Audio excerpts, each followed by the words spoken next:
The Q&A! Yay! Let's do a personal Q&A. Okay. So Nadia, well, it started, I don't know if that had anything to do with it. My friend Haneen did this beautiful 40-day prayer artwork creation. And part of that was she did one for my birthday and I got one for my sister. And then the week, like a few days after that, Nadia's been doing a lot of work on herself. And then she had this breakthrough. Yes. So tell us exactly, or tell us a little bit about what happened there in terms of Nadia's experience. Okay, so for a very long time she's been feeling very stuck. So stuck for her means she's not moving, she's not getting new inspiration, she's not, all the stuff keeps repeating. It's like she's lost in a loop. The same things, she sees the same things in her relationships, the same things are happening in her life. And she feels she's having a total victim state pity party for herself. Why is my life not the way it is? And I'm such a good person. Why isn't the things that I'm trying to achieve happening and all this stuff? So she's attached to so many things that she didn't realize she's doing. She kept thinking, oh, I'm just a good person and I'm living it, but she's not. He's a good person in essence because we're all the same. But what I'm saying is she was getting so stuck on her looking at someone else's coat and looking at the coat and judging the person on the coat instead of really seeing who that person is. We have to almost imagine that person as a pure little loving bundle baby. If we look at babies, they are beautiful and harmless. There's no way we look at babies and think, oh, you little horrible little creature. And even if you do, that's probably just I hate babies, tag that you've picked up somewhere along the line. But if we really look at them and we look into their eyes, that's how you need to imagine each human being almost when you see them without their tags and their rubbish that they've picked up. So when you look at a person, anyone, what we tend to see is the armor and the coating that they've put on and they are projecting. That is not even them. So imagine again almost like an entity. You attach to this entity. The entity says, okay, so imagine you see someone and they go into a victim state.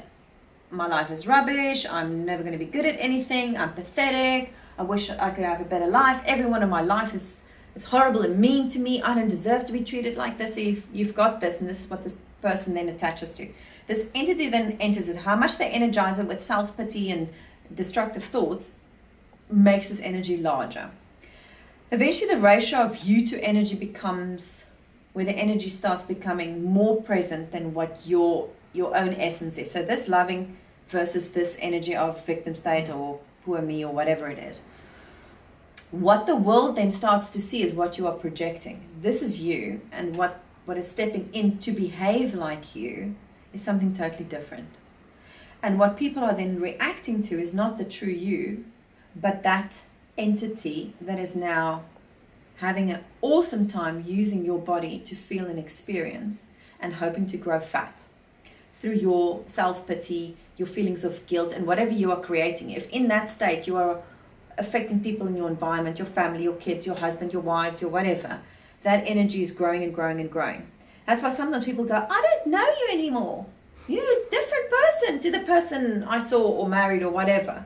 Because ultimately when we try and meet, or especially in relationships, when we initially meet each other, we try and drop as many of those things. We take the coat off, we become vulnerable when we try and find a match. Then that match sees the true us and they go, woohoo! And the moment we're in that lockdown of a woohoo, we start putting our coats back on. And then you're like, there's a cute image I almost imagine like in, there was an Asterix and Obelix one where they, the legionary, where they go to the army and there's this guy who's got this massive big fur coat and takes it off and he's this skinny guy. So what ultimately then happens in relationships, and why relationships are so complex, is you start putting bit by bit, you start putting your stuff back on, your layers back on.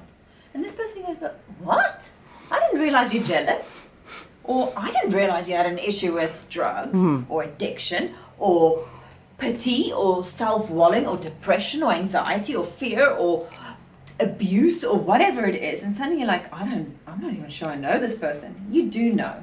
The difference is through self-protection and identifying again out of the state of love. Because when we are falling in love, we are creating that bond in a loving state.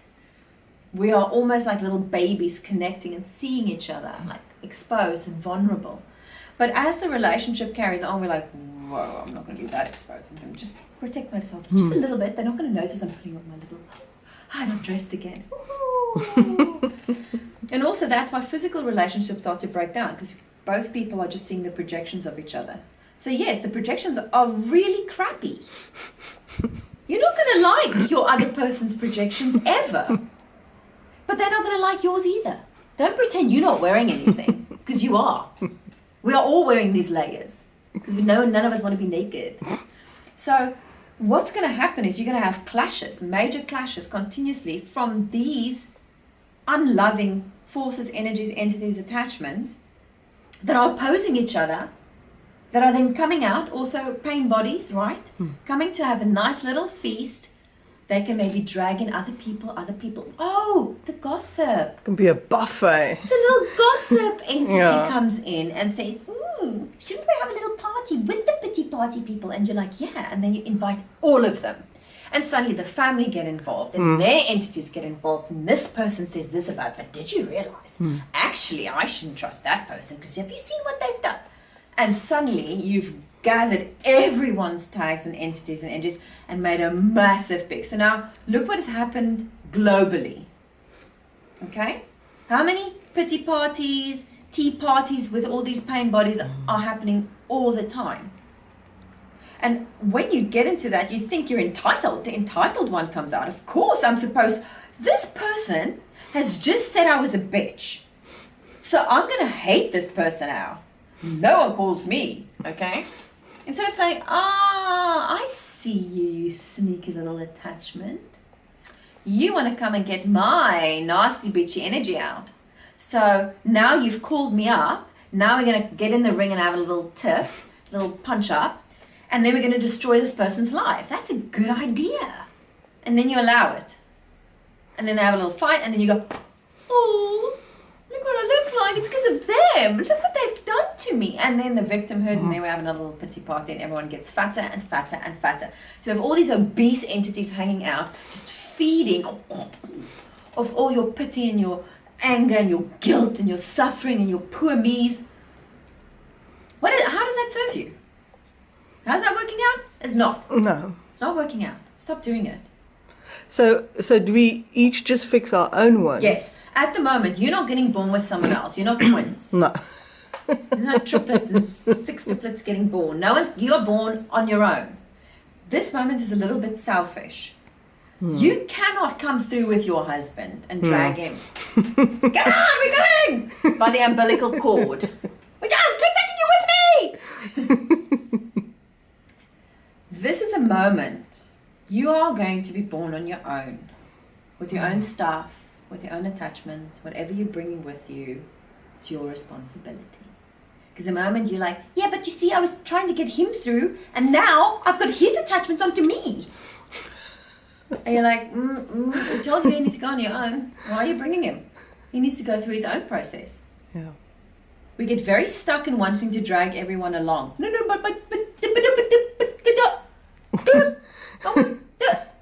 No. You can, of course, share your knowledge and say, hey, everyone, I'm going to light a little bit here. We're all going to go through a process of reinventing ourselves. Hey, let's reinvent ourselves as beautiful cream soda beings. Woo! Is anyone on board? Yay, yay, the cream soda train's about to depart. If you don't want to, it's also okay. It's not like the universe and collective consciousness and God is only speaking to just you. Speaking it's everything is in touch. Everything is in this transformation. Everything is going through this process. It's a continuous process of life. Just like life shows you physically, babies are born and things die off, so is the spiritual world. You are going to be born spiritually several times, and certain things are going to die off several times. It's not one. It's all the time. The whole time. Some births are short. Some births are painful. Some... So we're going through a birth while we're awake. Yes. Wow. Yes. So some people naturally are just doing this without even noticing, that are in touch. It's a feeling. Everyone has been complaining about feeling rubbish for so long. So the process is activated. The birthing process comes in and says, okay, You have an opportunity to start fresh, to reset. Now, have you learned what you needed to learn to get through to the birthing so that you come out with nothing? Or are you going to put your coat back on and squeeze through the canal? And get stuck. Yes, but can I just take this one little thing with me? That, I need security. I feel unsafe in the world. Whatever, you know, you want to get a Your touch of certain blankie. thing. No, my blankie. No, just leave everything. Go through naked. So cut off all the stuff. Do it every single day, all day, every day, all day, the whole time while you're going through this process. The moment you start getting rid of these entities and energies, you're going to get so much lighter. It gives you that so you can get out. And once you've done that, you are still going to be in a little bit of a transformation where you're still attached with your umbilical cord. That's where you really have to say who's slipping through the umbilical cord to you. You bringing anything with you? You've got a moment, we're going to cut it? Okay, and you're done. So don't think once you feel this, Yeah. They could Still sneak in. there's still an attachment for a while to give you chance to make sure that you are strong. That you got everything. So what do you do in that case then? How do you know? Here and here. How are you feeling and what are you thinking? So you have to constantly assess, and if you don't have that feeling, then you know something This is. Exactly. If you still have these pop-ups coming and you are still going, but of course I'm entitled. He's just said this. They've just done that. Look. You haven't detached from those things. Look, immediately respond, cut off, thank, goodbye. The whole day. All day, whole day. Until all you can think and be is, okay. Okay. It's going to be tough because you think being born is easy. Have we shown you in life how easy getting born and through that? They call it the transition in birth. Okay, Your you're head in gets it. squished. You can get rid of it. How do you want to come through? Yeah. Thank you.